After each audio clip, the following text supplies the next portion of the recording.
আজকে আমরা শিখব হ্যাভ, হ্যাজ ও হ্যাডের ব্যবহার। আজকে আমরা হেল্পিং ভার্বের হ্যাভ, হ্যাজ ও হ্যাড অর্থাৎ যে হ্যাভ ভার্বগুলো আছে সেই হ্যাভ ভার্বগুলো সম্বন্ধে আজকে আমরা আলোচনা করব। হ্যাভ হ্যাভ মানে কি? হ্যাভ মানে হচ্ছে আছে। হ্যাজ মানে কি? হ্যাজ মানে আছে। কখন ব্যবহার করা হয় এটা? বর্তমান কালে ব্যবহার করা হয়।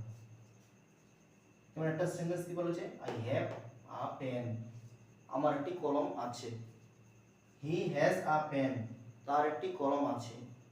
তাহলে হ্যাভ আর হ্যাজ কখন ব্যবহার করা হলো? কিছু আছে বোঝাতে হ্যাভ আর হ্যাজ ব্যবহার করা হলো। হ্যাভ আর হ্যাজ কখন বসলো? বর্তমান কালে, আমার কিছু একটা আছে, আমার কাছে এখনো আছে, এরকম বোঝাতে হ্যাভ আর হ্যাজ ব্যবহার করা হয়। আর হ্যাড, হ্যাড কখন ব্যবহার করা হয়? অতীতকালে ব্যবহার করা হয়। হ্যাড মানে কি? ছিল। আমার একটা কিছু ছিল, এই অর্থে ব্যবহার করা হয় হ্যাড। যেমন আই হ্যাড আ কার, আমার একটা গাড়ি ছিল, এখন নেই। তাহলে অতীতকালে কিছু ছিল বোঝাতে হ্যাড ব্যবহার করা হয়। তাহলে বর্তমান কালে আছে বোঝাতে কি ব্যবহার করা হয়? হ্যাভ অথবা হ্যাজ ব্যবহার করা হয়। হ্যাজ কখন বসে? এই যে আই, হি, যে দেখলাম কি না, এগুলো যদি থার্ড পারসন সিঙ্গুলার নাম্বার হয়, এগুলোকে বলে সাবজেক্ট। এই সাবজেক্টগুলি যদি থার্ড পারসন সিঙ্গুলার নাম্বার হয় তাহলে হ্যাজ বসে। আর যদি না হয়, সাবজেক্টগুলো যদি থার্ড পারসন সিঙ্গুলার নাম্বার না হয় তাহলে হ্যাভ বসে। যেমন এখানে I, I first person, third person singular number নয়, তার জন্য এখানে হ্যাভ বসেছে।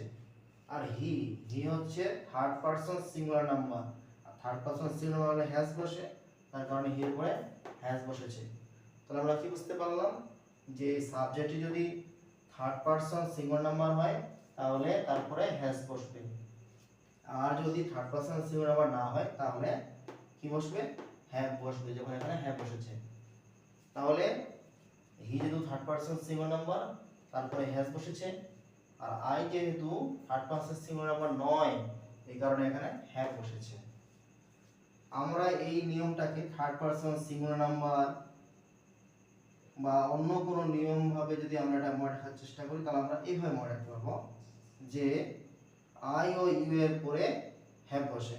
আমাদের এটা মনে রাখতে হবে যে আই ও ইউ এর পরে হ্যাভ বসে।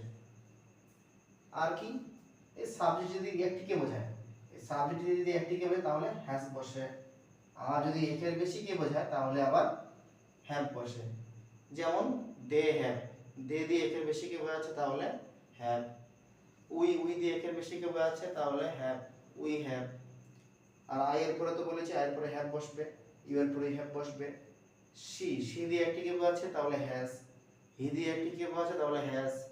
দা বয়, বয় দিয়ে একটিকে বোঝাচ্ছে তাহলে the boy has. The cat has, the cow has. আমার মনে হয় এখান থেকে এই যে নিয়মটা, তার থেকে এই নিয়মটা মনে রাখা বেশি সহজ। তাহলে নিয়মটা কি?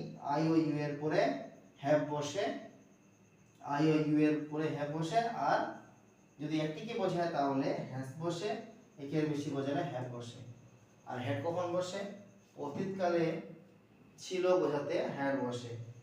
হ্যাড করে হ্যাড সবার ক্ষেত্রে বসে, কিন্তু কখন বসে? অতীতকালে। অতীতকালে কিছু ছিল বোঝাতে সবার ক্ষেত্রে হ্যাড বসে। যেমন I had, you had, she had, they had, we had, এইসব ক্ষেত্রে হ্যাড বসে। তাহলে আমরা কি জানলাম? যে কিছু আছে বোঝাতে হ্যাভ বা হ্যাজ ব্যবহার করা হয়, আর হ্যাভ আর হ্যাজ ব্যবহার করা হয় বর্তমান কালে। আর কিছু ছিল বোঝাতে ব্যবহার করা হয় হ্যাড, আর হ্যাড সবার ক্ষেত্রে ব্যবহার করা হয়, যেটা ব্যবহার করা হয় অতীতকালে।